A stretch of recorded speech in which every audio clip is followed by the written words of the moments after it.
สบายดีสวัสดีพ่อแม่พี่น้องเนาะมาว่างก็ลืมคักลืมแน่ลืมแช่น้ำไว้เนาะตัวนี้ฮันเอาFCก็คอมเมนต์มาแล้วเนาะว่าให้ปลูกอยู่บ่อนนี้เนาะบ่บ้างก็คือบ่พอเนาะว่าน้ำมันไหลมานี่เนาะแต่มิตรบ่บ้างว่าสิปลูกอยู่พุ่นปัญญาน้องสายฟ้าขี้คร้านรดน้ำเนาะน้องสายฟ้าว่าปลูกอยู่นี่เหมาะสมบ่แบบว่าบ่ต้องรดน้ำเลยเนาะเอาไว้นั่นบ่เอาสวัสดีก่อนเด้อโดยเอาเบาหนุ่งนำมานี่เนาะสิสูบน้ำให้เพิ่นเด้อบ้านสีสูบน้ำเนาะไปพี่มากับเบาบี้เนี่ยได้พี่น้องเอ้ยพี่น่ะ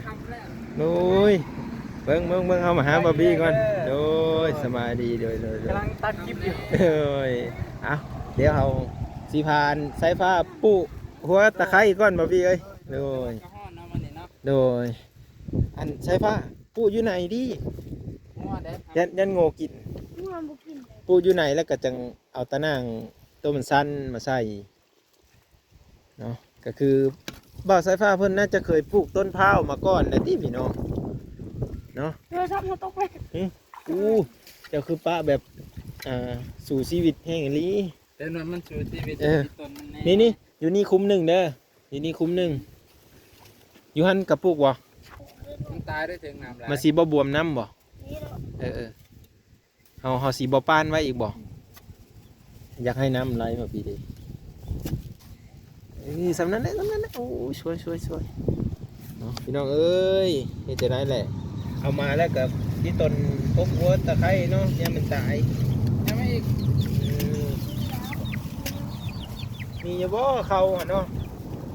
เกลือใกล้แล้วก็เสียบได้ไปต้มนี่เราจะว่าเขาเป็นตะดับเหนียวใช่เนาะเป็นแน่นอนระบบนี้สายฟ้าเป็นคนคุดบ่เป็นบ่เรืออันนี้เจ้าปลูกมั้งเอาขึ้นหน่อยค่ะคุ้มหนึ่งจ่ายเสียเด้อเอาจาก3คุ้มเนาะนี่เอาไปนี่โอเคเลยหรือว่าจะเอามาทางนี้บ่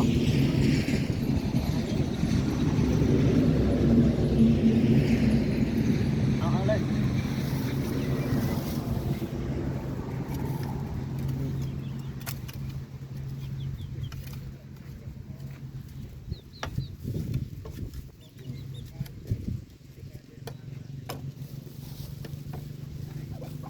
หน่อยละใส่ปุ๊บเอาอีกคุ้มหนึ่งเป็นที่ข้างบอสโอเคอร่อยนี่เขาไม่ได้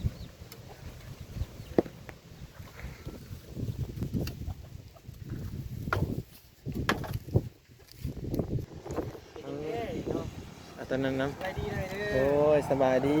ปลูกหัวสิงไข่บ่โดยปลูกหัวสิงไข่ดีเลยบ่ดิโดยอันแคนซิปูเสื้อบอลอื่นและยันน้องเพิ่นยันบริโภคยันมันตายFC เพิ่นก็คอมเมนต์มาอยู่ว่าให้ปลูกโดยบ่น้ำไหลเลยเพิ่นว่าขักเลยนี่โดยก็เลยให้สายฟ้าจัดการเลยเอาบอลมันล้นเนาะบอลมาเลยที่เราไปดูบัดเวลาน้ำมันเหี่ยยังลงมามันกับพอดีได้กินเลยเนาะโดยมันก็ซุ่มได้บอลนี่ค่ะมันสุ่มโอเคได้แล้วโดยอยู่นี่ก็พอปลูกพอได้กินเนาะโดยตัวอยู่ใกล้กันจังหน่อยว่าเขาขี้ข้านหิวน้ำโดยพอป้าให้เพิ่นรดเองเลยเนาะโดยให้เพิ่นรดธรรมชาติเลยล้างถ้วยกับซิดใส่นี่เลยเด้อสายฟ้าเด้อพอว่านี่เลือกให้เอามาให้อีกฮะไม่บ่เสื้อผ้าเอามาอีกบ่เอามาอีกได้บ่สิฮดอยู่บ่แหละฮดอยู่เนาะมันใกล้น้ำเลยเนาะปลูกเสื้อบอลมันแม่นเลยโดยคันปลูกอยู่พุ่นกับเพิ่นสิฮดให้อยู่บ่แหละแต่ว่าคันปลูกอยู่พุ่นเด้บ่ส่งดอกฮดบ่ถ้าอยู่แถวนี้โอเคอยู่น่าจะได้อยู่โดยเอาก็คือสิใหญ่สิโตอยู่เนาะพ่อแม่พี่น้องเอ้ยมันอยู่ในบ่อนน้ำบัดนี้แหละบ่ยากหรอกบ่สิไฟมันก็ติดง่ายอยู่โดยสิได้กลับแล้วบ่บัดนี้โดยสิได้กลับได้มื้อเจอกันใหม่เนาะโดยมื้ออื่นเจอกันใหม่มื้อมานอนเนาะมื้อเนาะมื้อมานอนตั้งใจถือเครื่องมาเลยมื้ออื่นโดยเต็มที่เลยพี่น้องเอ้ยมื้อเจอกันตัวคำนั้นนะฮะอีหลีตัวหัวลายเถื่อนเลยหัวตัวสายฟ้าลายเถื่อแล้วพี่น้องเจ้าหาแนวให้เรากินเด้อเรามาอยู่นำเด้อนี่ลายมือเติมได้เนาะพ่อพี่โตจนแล้วแล้วหมด3คนเลยนะนี่เสื้อผ้าจะเลี้ยงได้อยู่บ่เลี้ยงได้บ่ เลี้ยงได้บ่เลย เลี้ยง ได้อยู่ก็เอาคอยได้อยู่อาจารย์นี่ฉันเลี้ยงบ่ได้แค่นี้แหละลายๆอยู่นี่ เขาบอก ฮะบ่ย่อยซื้อเห็นว่าก็สิใจร้ายใจดำเนาะ ไม่ใช่มื่นน้อยเนาะมื่นเจอกันมื่นคือสิได้ตั้งอยู่เสาเนาะ เนาะ กูได้ตั้ง มื้ออื่นเฮามาอีเฮากระทะ2เสาเนาะอย่าง2เสาเนาะแล้วก็คุดคุ้มอีก เขามีอยู่บันไดโยมแต่ว่าอันเดียวได้บ่ ได้อยู่ อันเดียวเลยกัน โดยว่าเฮาให้ผู้หนึงขึ้นเทิงเลยขึ้นเทิงหัวมันเลย กล้าบ่ ก็บ่กล้ากล้านี่นะเนาะ บ่คันนี้ว่าเขาได้ตอกบางได้บางหนึ่งได้อยู่นะ โดย ตอกครั้งหนึ่งแล้วเขาก็อาศัยแบบขี่ไม้เลยนะเนาะ โดยในนั้นนะ มันยากในตอนแรกอะนะ โดยขนาดได้ตอกไม้แล้วก็สบายแล้ว โอเคมื่นว่ากัน โดย ได้ทางปลอดภัยได้เด้ โด อย ใจเด้อ ไปดี โด ได้ ย เด้อ โดย ทำปากสบายดี แม่แม่แม่แห้งแล้ว โอ้ยนอนเอาแหงมาท่าน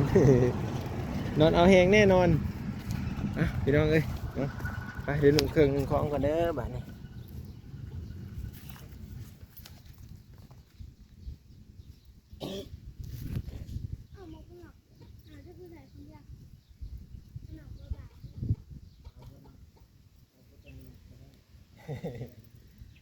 ใส่ผ้าห่อได้ป่ะทางเงินป้าจังฮะมันสิบอกว่าเป็นเอาไก่เห็นป่ะ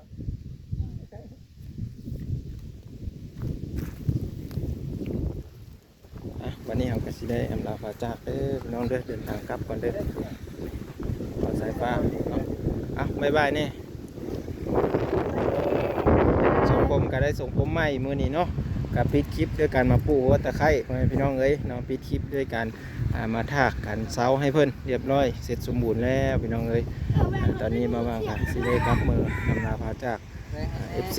แบ่งให้บ่นงแน่ฮะเตรียมความพร้อมให้บ่นงแน่ จะออกไปเสีย ยิ้มแล้ว เอาไปเบิ้ลขับรถไป ยันเมื่อยป่ะ โอ้ยเป็นโฮงกันแต่เนาะเป็นโฮงแต่เบาหนงกันแต่เนาะมาบางไงสิไม่ได้มาคือแต่มาอื่นนี่จ้ะเนาะใครอยุ่สะมืออื่นกับสิมาคือเก้ามาแล้วมืออื่นกับสิมาคือกันคือเก้ามาแล้วเด้อก็ไม่ได้ไม่ได้เกลียดเนาะทุกคนเอ้ยเนาะบัดนี้มาบางสิได้อำลาพาจากเด้อก็คือบ้านสวนเพิ่นเนาะหัวสวนอีหยังต่างๆกะ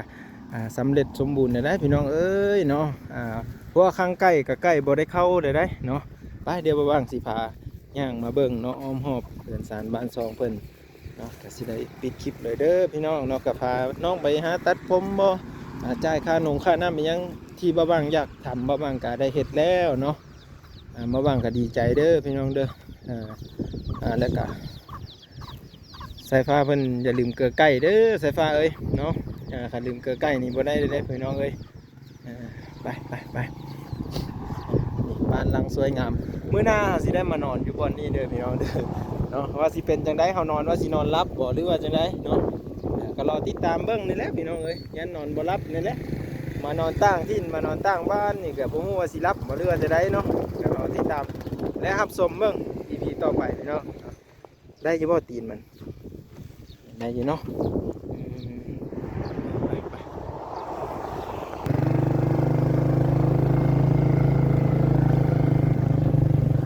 ตอนนี้ก็สิได้กลับเมือแล้วพี่น้องเอ้ยเนาะ